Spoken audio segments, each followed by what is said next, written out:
Hello एस्पिरंट्स, मी मिथुन भोसले आजच्या चालू घडामोडीच्या सेशनमध्ये तुमच्या सगळ्यांचं परत एकदा खूप खूप स्वागत करतो. जुलै महिन्याचा आपण आर्थिक नावाचा टॉपिक सुरू केलेला होता. त्याचे 2 सेक्शन त्या ठिकाणी झालेले आहेत. आजचं आर्थिक टॉपिकमधला शेवटचं आणि तिसरं लेक्चर आहे.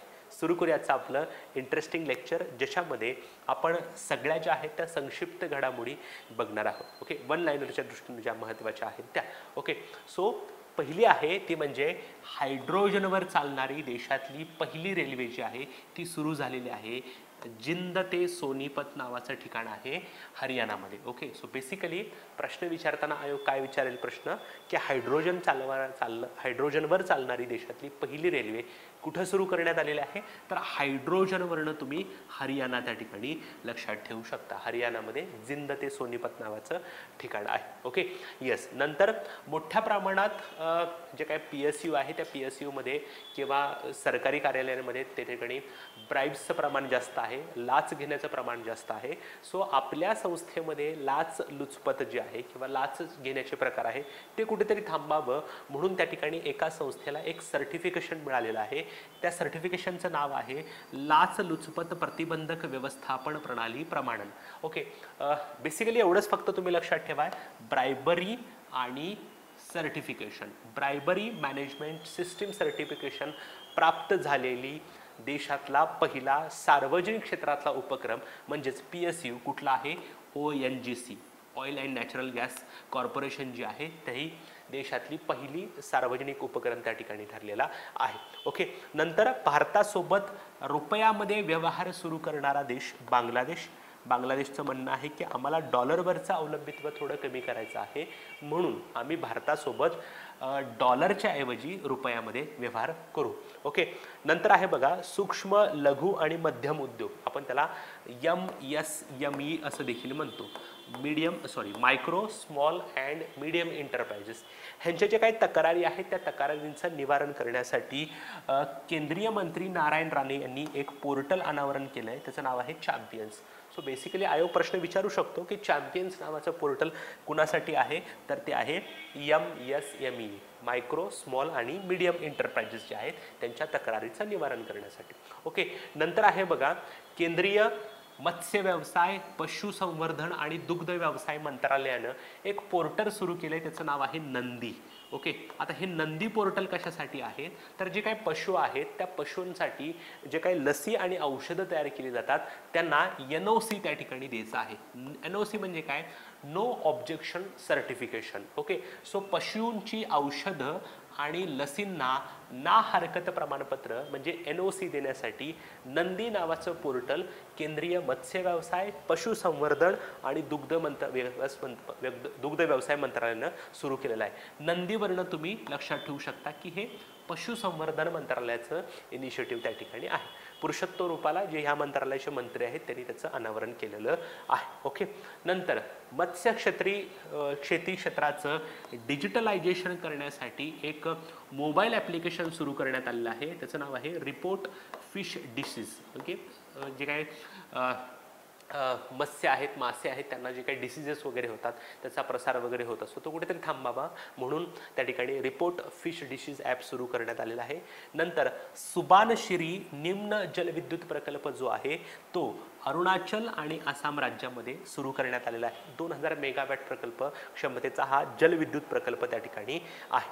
नंतर ऊसाच्या FRP मध्ये म्हणजे बेसिकली जे काही जी पिकं आहेत त्यांच्यासाठी MSP असतात, रब्बी आणि जी काही तुमची खरीप पिकं आहेत त्यांच्यासाठी मिनिमम सपोर्ट प्राईस आपण त्यांना म्हणतो. ओके, परंतु ऊसासाठी FRP असते, फेअर अँड रेन्युमरेटिव्ह प्राईस त्याला आपण असं म्हटलं जातं. सो ऊसासाठी FRP जी आहे त्याच्या प्रति क्विंटलमध्ये 10 रुपयांनी वाढ करण्यात आलेली आहे. त्यामुळं 2023-24चा जो काही गळीत हंगाम आहे त्यासाठी ऊसाला जवळजवळ 315 रुपये प्रति क्विंटल म्हणजे साधारणपणे टनाला 3150 रुपये दर त्या ठिकाणी मिळणार आहे. नंतर बाजार मूल्य 1 लाख कोटी रुपयांच्या वरती गेलेली देशातील पहिली विमान कंपनी इंडिगोचं जे काही मार्केट व्हॅल्यू आहे ती 1 लाख कोटी रुपयांच्या वरती त्या ठिकाणी गेलेली आहे आणि अशा प्रकारचं माइलस्टोन मिळवणारी ती देशातली पहिली विमान कंपनी त्या ठिकाणी आहे. नंतर बँक ऑफ बडोदानं एक रिसर्च केला आणि त्याच्यानुसार त्यांनी एक अहवाल तयार केला आणि त्या अहवालानुसार जी काही तरतूद करण्यात आलेली आहे त्या तरतुदीपेक्षा विकास कामांवर सर्वाधिक खर्च कोणत्या राज्यामध्ये केला जातोय. फॉर एक्झाम्पल समजा मनरेगावर 100 रुपये खर्च सांगितलेला आहे आणि 100 पेक्षा जास्त म्हणजे 120 रुपये खर्च केला जातोय, किंवा महिला व बालकल्याणावरती त्या ठिकाणी 200 रुपये खर्च प्रस्तावित आहे आणि तरी देखील त्या ठिकाणी 250 रुपये खर्च केला जातोय. म्हणजे विकास कामावर प्रस्तावित खर्चापेक्षा जास्त खर्च कोणत्या राज्यामध्ये केला जातोय तर कर्नाटक राज्यामध्ये केला जातोय. कर्नाटक राज्यामध्ये 130% खर्च म्हणजे 30% खर्च जास्त आहे प्रस्तावित खर्चापेक्षा. महाराष्ट्रामध्ये खर्चापेक्षा जास्त कमी खर्च त्या ठिकाणी केला जातोय, म्हणजे 100 रुपये खर्च प्रस्तावित आहे आणि त्यातले 72 रुपयेच खर्च त्या ठिकाणी केले जात आहेत. ओके. नंतर आरबीआयने एका सहकारी बँकेचा परवाना त्या ठिकाणी रद्द केलेला आहे. तिचं नाव आहे महालक्ष्मी सहकारी बँक धारवाड, जी कर्नाटकमधली आहे. नंतर 8वी जागतिक फार्मास्युटिकल गुणवत्ता परिषद जी आहे ती मुंबईमध्ये पार पडलेली आहे. नंतर वीर सावरकर यांच्या नावानं एक विमानतळ ऑलरेडी होतं, त्याच्या नवीन टर्मिनल त्या ठिकाणी सुरू करण्यात आलेलं आहे. सो वीर सावरकर आंतरराष्ट्रीय विमानतळाची नवीन टर्मिनल इमारत जी आहे ती पोर्ट ब्लेअर या ठिकाणी सुरू करण्यात आलेलं आहे, जे अंदमान निकोबारमधलं ठिकाण आहे. स्वतः नरेंद्र मोदी यांनी त्याचं व्हिडिओ कॉन्फरन्सिंगच्या माध्यमातून अनावरण केलेलं आहे. नंतर त्रिपुराची राजधानी अगरतळा या ठिकाणी GST भवन सुरू करण्यात आलेलं आहे. स्वतः त्या निर्मला सीतारामन यांनी त्याचं उद्घाटन केलेलं आहे. नंतर इलेक्ट्रॉनिक वस्तूंच्या निर्यातीमध्ये प्रथम क्रमांकाचं जे राज्य आहे ते तामिळनाडू आहे. ओके. नंतर गोल्डन सॅच नावाची एक कंपनी आहे, त्या कंपनीनं एक अहवाल तयार केला आहे आणि ह्या कंपनीच्या अहवालानुसार 2075 मध्ये भारत फक्त जर्मनी नाही, जपान नाही तर अमेरिकेला पण पाठीमागे टाकेल आणि जगातली दुसऱ्या क्रमांकाची अर्थव्यवस्था होईल असं त्या ठिकाणी म्हटलंय. मागच्याच वर्षी भारतानं ब्रिटनला पाठीमागे टाकून भारत सध्या जगातली 5व्या क्रमांकाची अर्थव्यवस्था त्या ठिकाणी आहे. सो भविष्यामध्ये भारत जर्मनीला पाठीमागे टाकेल, जपानला पाठीमागे टाकेल आणि अमेरिकेला पण पाठीमागे टाकेल आणि 2075 पर्यंत भारत दुसऱ्या क्रमांकाची अर्थव्यवस्था असेल. एक नंबरची अर्थव्यवस्था मी तुम्हाला वेगळं सांगण्याची गरज नाही. एक नंबरची अर्थव्यवस्था असेल चायना, 2 नंबरला असेल त्या ठिकाणी भारत आणि कदाचित 3 नंबरला अमेरिका असेल. पण हे कधी होणार आहे तर तेव्हा आपण फार वयस्कर झालेलो असो, 2075 मध्ये. ओके. नंतर सेमीकंडक्टरच्या निर्मितीसाठी 2 कंपन्यांनी त्या ठिकाणी करार केला होता आणि ह्या दोन्ही कंपन्यांमध्ये काहीतरी भांडणं झालेली आहेत, वाद झालेले आहेत. त्यामुळे दोन्ही कंपन्यांनी एकमेकांसोबत न राहण्याचा म्हणजे करार मोडण्याचा निर्णय त्या ठिकाणी घेतलेला आहे. कुठली कुठली कंपनी आहे ती? फॉक्सकॉन नावाची कंपनी आहे जी तैवानची आहे आणि दुसरी आहे वेदांता लिमिटेड जी आपल्या भारतातली कंपनी आहे. सो हा जो काही फॉक्सकॉन प्रकल्प जो आहे तो आपल्या महाराष्ट्रामध्ये तळेगाव दाभाडे इथे होणार होता, परंतु हा प्रकल्प गुजरातमध्ये गेल्यानंतर बरीच टीका वगैरे त्या ठिकाणी झाली होती. सो आता भारतातल्या महाराष्ट्रातल्या राज्यकर्त्यांना चान्स आहे की ते फॉक्सकॉनला अप्रोच करू शकतात आणि हा प्रकल्प सेमीकंडक्टर निर्मितीचा आपल्यामध्ये घेऊ शकतात. सो फॉक्सकॉन कंपनीनं वेदांता लिमिटेड सोबत एक करार केला होता. करार होता की ढोलेरा नावाचं ठिकाण आहे गुजरातमध्ये, तिथं हा प्रकल्प उभा केला जाईल आणि ह्याच्यासाठी जवळजवळ 19.5 अब्ज डॉलर इतकी गुंतवणूक ही फॉक्सकॉन नावाची कंपनी करणार होती. ओके. नंतर आरबीआयनं डेटा ॲनालिसिस करण्यासाठी एक प्रणाली सुरू केलेली आहे, तिचं नाव आहे सिस्टीम सुरू केलेली आहे, तिचं नाव आहे CIMS, centralised information management systems. Okay. So RBI आणि CIMS तुम्हाला चांगलं लक्षात ठेवायचं आहे डेटा ॲनालिसिससाठी. ओके. जो काही डेटा गोळा होतो त्याचं ॲनालिसिस करण्यासाठी. ओके. नंतर केंद्रीय गृह मंत्रालयानं अशी एक योजना आखलेली आहे. त्या योजनेनुसार राज्यांमध्ये जे काही अग्निशमन सेवा आहेत, अग्निशमन म्हणजे विविध ठिकाणी आग वगैरे लागल्यानंतर ते विझवण्यासाठी वगैरे जे काही सेवा आहे त्याला अग्निशमन, बेसिकली हा डिझास्टर मॅनेजमेंटचा भाग त्या ठिकाणी आहे. त्यासाठी जे काही आधुनिकीकरण आहे त्यासाठी 5,000 कोटी रुपयांची योजना त्या ठिकाणी आखलेली आहे. नंतर नुमालीगड नावाची एक आसाममधली रिफायनरी आहे, तिचा दर्जा वाढवून तिला शेड्यूल्ड एचा दर्जा त्या ठिकाणी दिलेला आहे. सो प्रश्न विचारला जाऊ शकतो की खालीलपैकी कोणत्या तेल कंपनीचा दर्जा वाढवून तिला शेड्यूल्ड ए मध्ये टाकलं आहे तर ती आहे नुमालीगड आणि कुठं आहे? आसाममध्ये. ओके. नंतर देशातील 36वी फ्लाइंग ट्रेनिंग स्कूल तामिळनाडूमध्ये उभा केली जाते. नंतर फोर्ब्स नावाचं एक मासिक आहे, त्या फोर्ब्स मासिकानं अमेरिकेतील सर्वात श्रीमंत 100 सेल्फ मेड विमनची यादी तयार केलेली आहे. सेल्फ मेड विमन म्हणजे कुठलीही पार्श्वभूमी नसताना स्वतःच्या जीवावर त्या ठिकाणी अब्जाधीश झालेले आहेत. म्हणजे अंबानीच्या पोराचं कौतुक करण्याचं काहीच कारण नाही, कारण अंबानीकडे पैसा आहे म्हणून त्याच्या मुलाकडे पैसा आहे. परंतु एखाद्या व्यक्तीकडे कोणत्याही प्रकारची पार्श्वभूमी नसताना त्या व्यक्तीनं स्वबळावर जर पैसे कमवले असतील, जर अब्जाधीश झाला असेल, तर त्याचं कौतुक आपल्याला करायला पाहिजे. सो अमेरिकेमध्ये फोर्ब्स मासिकाने एक यादी तयार केली आणि त्याच्यामध्ये जवळजवळ 100 महिलांचा समावेश केला. आणि ह्या 100 महिला कोण आहेत, तर रिचेस्ट सेल्फ मेड विमन त्या ठिकाणी आहेत. आणि या यादीमध्ये भारतीय वंशांच्या महिलांचा समावेश त्या ठिकाणी करण्यात आलेला आहे. त्याच्यामध्ये ह्या 4 आहेत. ओके, जयश्री उल्लाल आहेत, इंद्रा नुई आहेत, नेहा नारखेडे आहेत आणि निर्जा शेट्टी त्या ठिकाणी आहेत. सो अशा काही महिला आहेत ज्यांचा समावेश त्या ठिकाणी झालेला आहे. Okay, yes. नंतर 2047 पर्यंत जर भारताला स्वतःचा समावेश विकसित देशांमध्ये करायचा असेल तर RBI काय म्हणतंय, तर वर्षाला GDP ग्रोथ रेट 7.6% ठेवा.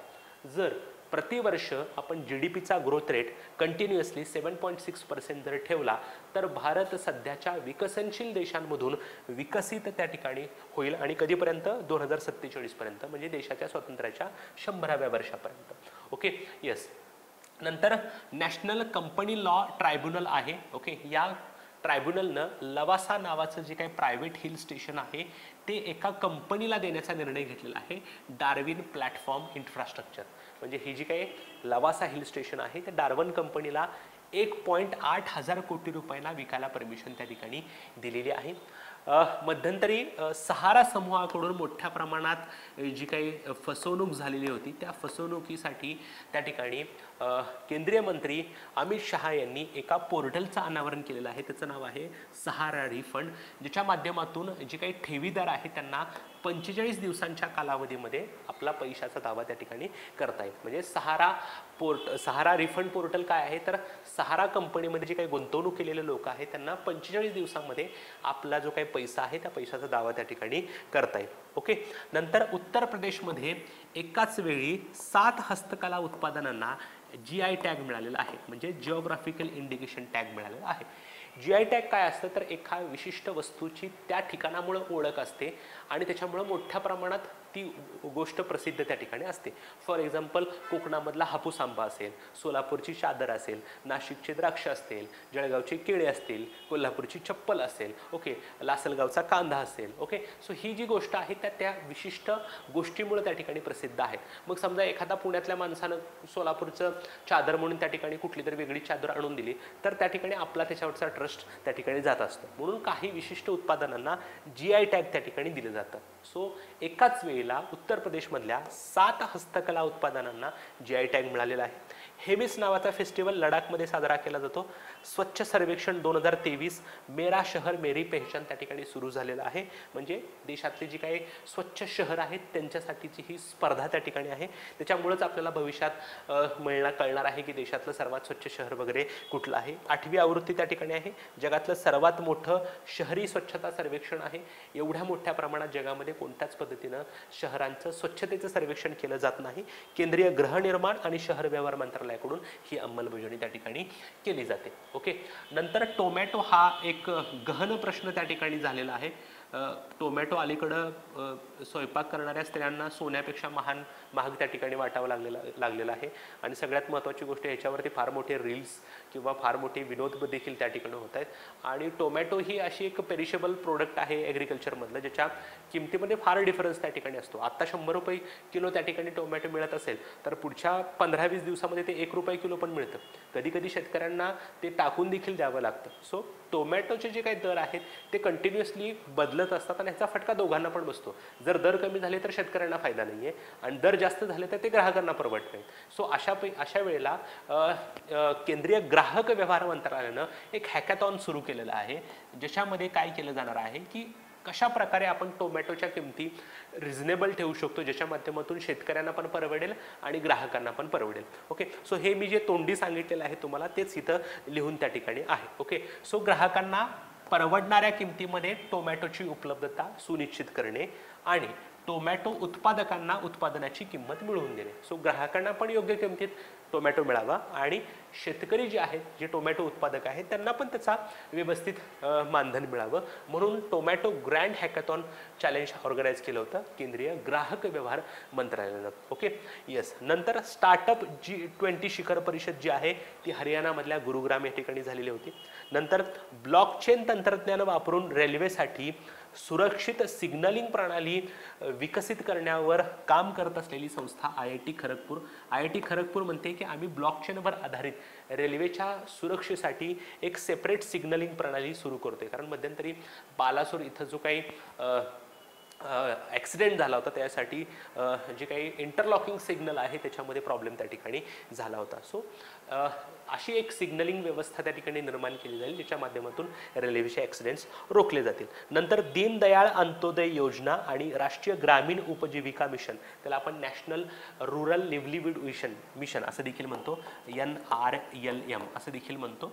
सो या अभियानांतर्गत बचत गटातील महिलांनी जी काही उत्पादनं तयार केलेली आहेत, मग त्याच्यामध्ये पापड असतील, काही कौशल्याच्या वस्तू त्या ठिकाणी असतील, हे जे काही बचत गटांच्या वस्तू आहेत त्यांनी तयार केलेल्या वस्तूंचं मार्केटिंग करण्यासाठी एक मोबाईल ॲप्लिकेशन सुरू करण्यात आलेलं आहे, ई-सारस.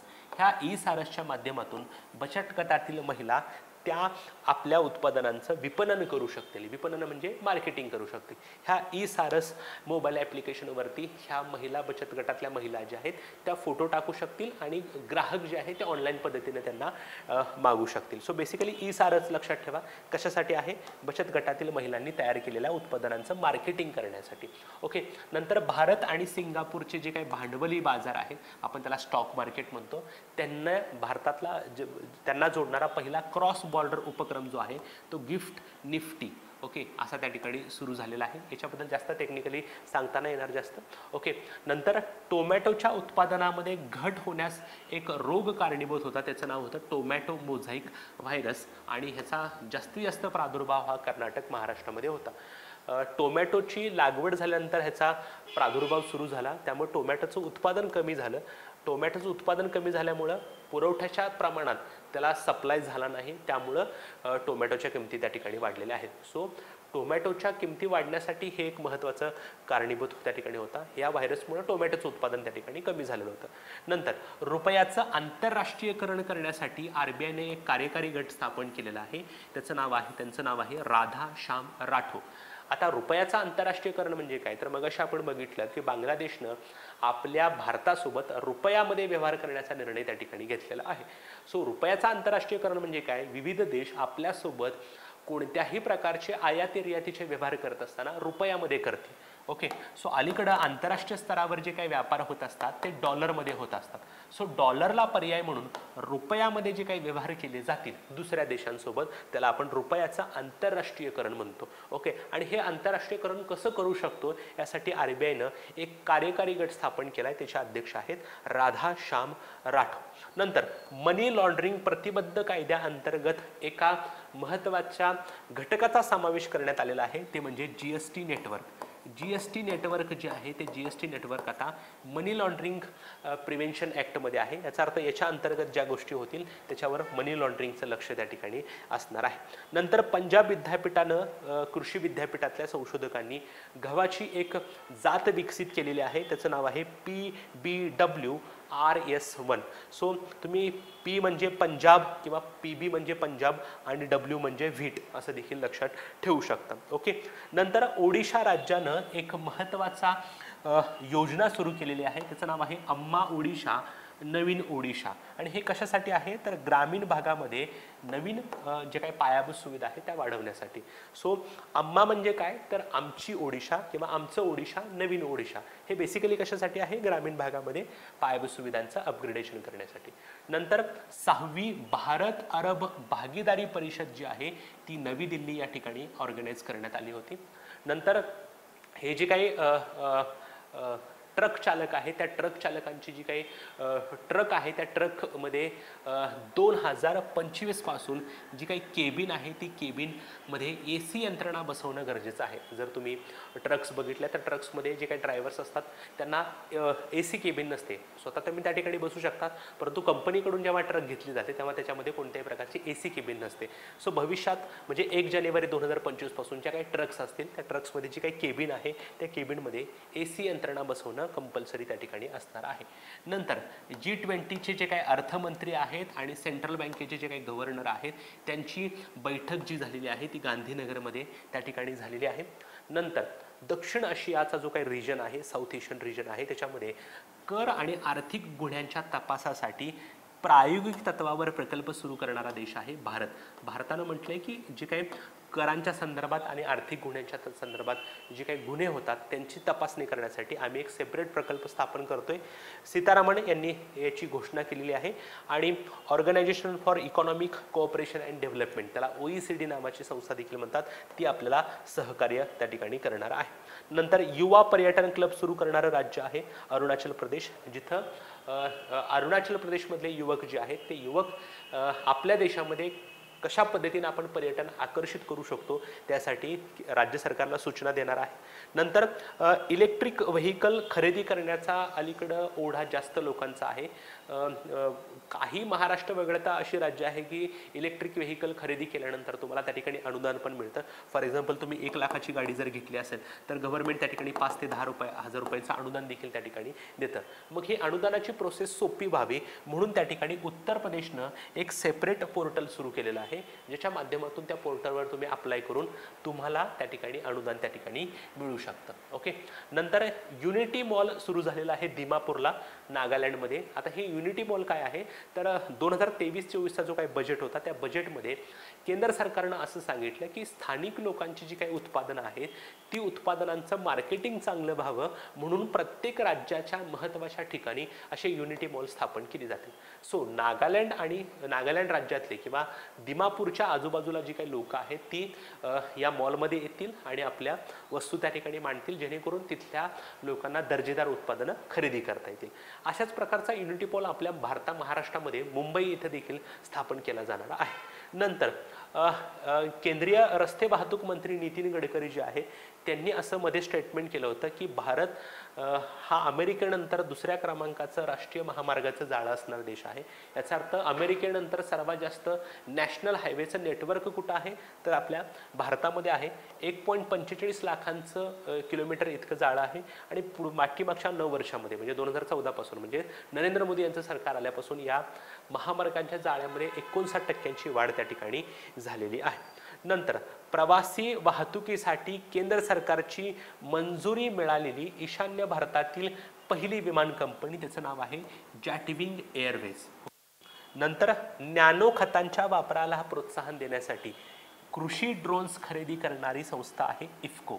इफ्को म्हणजे काय तर भारतीय शेतकरी खत सहकारी संस्था.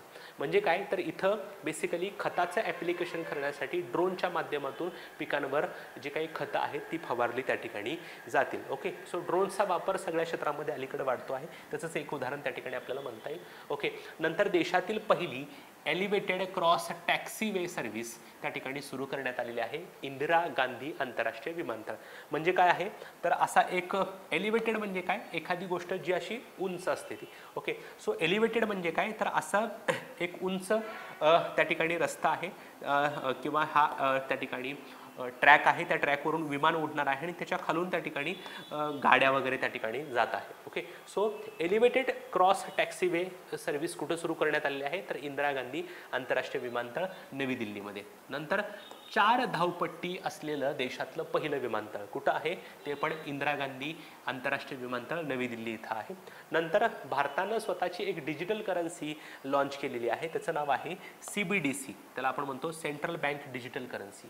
या सेंट्रल बँक डिजिटल करन्सीचा वापर करणारी देशातली पहिली महानगरपालिका आहे पाटणा. या पाटणानं CBDCचा वापर ऑफिशियली सुरू केलेला आहे. नंतर ओब्रा नावाचा जो काही औष्णिक ऊर्जा म्हणजे थर्मल ऊर्जा एनर्जी प्रोजेक्ट आहे तो उत्तर प्रदेशमध्ये सुरू करण्यात आलेला आहे. नंतर दारूच्या प्रत्येक बॉटलवर काऊ सेस आकारण्यास सुरुवात करणारी राज्य आहेत हरियाणा. हरियाणा म्हणतंय की प्रति बॉटल 10 रुपयांचा सेस त्या ठिकाणी आकारला जाईल आणि तो गायीच्या संवर्धनासाठी वापरला जाईल. हिमाचल प्रदेश म्हणतंय की प्रति बॉटल 5 रुपये त्या ठिकाणी जो आहे तो त्या ठिकाणी काय केलं जाईल, त्या ठिकाणी आकारला जाईल. म्हणजे लोकांची दारू थोडक्यात महाग झालेली आहे. प्रत्येक दारूच्या बॉटलवरती हरियाणामध्ये आणि हिमाचल प्रदेशमध्ये काऊ सेस आकारला जाईल. काऊ सेस म्हणजे काय, यातून जो काही निधी जमा होतो तो निधी त्या ठिकाणी गायीच्या संवर्धनासाठी वापरला जाईल. Okay, yes. नंतर CSR ॲक्टिव्हिटी तुम्हाला माहीत असतील. ओके, त्याला आपण कॉर्पोरेट सोशल रिस्पॉन्सिबिलिटी म्हणतो. एखादी कंपनी जी आहे त्या कंपनीला जो काही वर्षातून नफा मिळतो तो नफा त्यांनी सामाजिक तत्वावर त्या ठिकाणी काही गोष्टींसाठी खर्च करायचा असतो. मग ग्रामीण विकास असेल, महिला व बाल विकास असेल, तरुणांचं कौशल्य अपग्रेड करण्यासाठी असू दे. सो समजा टाटा नावाची कंपनी आहे, त्या टाटाला वर्षभरामध्ये मोठा नफा त्या ठिकाणी होत असतो. त्या नफ्यामधली XYZ अमाऊंट जी आहे ती सामाजिक तत्वावर त्या ठिकाणी खर्च करावं लागते. ओके, याला आपण CSR ॲक्टिव्हिटी म्हणतो. सो बेसिकली जी काही अशाच प्रकारच्या CSR ॲक्टिव्हिटीसाठी त्या ठिकाणी मार्गदर्शक तत्वे रिलीज करण्यात आलेली आहेत आणि ह्यांचं नाव काय आहे, सागर सामाजिक सहयोग. ओके, सो सागर सामाजिक सहयोग काय आहेत, तर कॉर्पोरेट सोशल रिस्पॉन्सिबिलिटीसाठी जी काही गाईडलाईन्स आहेत त्याला सागर सामाजिक सहयोग म्हणतात. परंतु ही जी काही सागर सहयोग सामाजिक सहयोग ही जी काही गाईडलाईन्स आहेत ती कुणासाठी आहेत, तर बंदरांच्या आजूबाजूला राहणारे जे काही स्थानिक समुदाय आहेत त्यांच्यासाठी ही गाईडलाईन्स आहे. थोडक्यात बंदर किंवा त्याच्या संदर्भात ज्या काही महत्त्वाच्या कंपन्या आहेत ज्या मोठ्या प्रमाणात नफा कमवतात त्यांची वैयक्तिक नैतिक जबाबदारी आहे की ज्या माध्यमातून आपण प्रॉफिट कमवतोय सो त्याच्या आजूबाजूला असणारे जे काही स्थानिक समुदाय आहेत, फॉर एक्झाम्पल कोळी समाज वगैरे असेल, जो तिथं त्या ठिकाणी राहून त्या ठिकाणी मोठ्या प्रमाणात त्या ठिकाणी त्यांना पैसा कमवण्यासाठी मदत करतोय. सो तुमची जबाबदारी आहे की कोळी समाजातील जे काही लोक आहेत त्यांच्या शिक्षणासाठी, आरोग्यासाठी तुम्ही काहीतरी खर्च करा. सो सागर सामाजिक सहयोग काय आहे, तर हे गाईडलाईन्स आहेत CSR ॲक्टिव्हिटीसाठी. ओके, 27 जून हा दिवस सूक्ष्म, लघु आणि मध्यम उद्योग दिवस म्हणून साजरा केला जातो. यावर्षीची थीम आहे बिल्डिंग अ स्ट्रॉंगर फ्युचर टुगेदर. 28 जून हा राष्ट्रीय विमा जागरूकता दिवस म्हणून साजरा केला जातो. 29 जून हा PC महालनोबिस यांचा जन्मदिवस, राष्ट्रीय सांख्यिकी दिवस म्हणजे नॅशनल स्टॅटिस्टिक्स डे म्हणून साजरा केला जातो. 1 जुलै हा दिवस GST दिवस म्हणून साजरा केला जातो.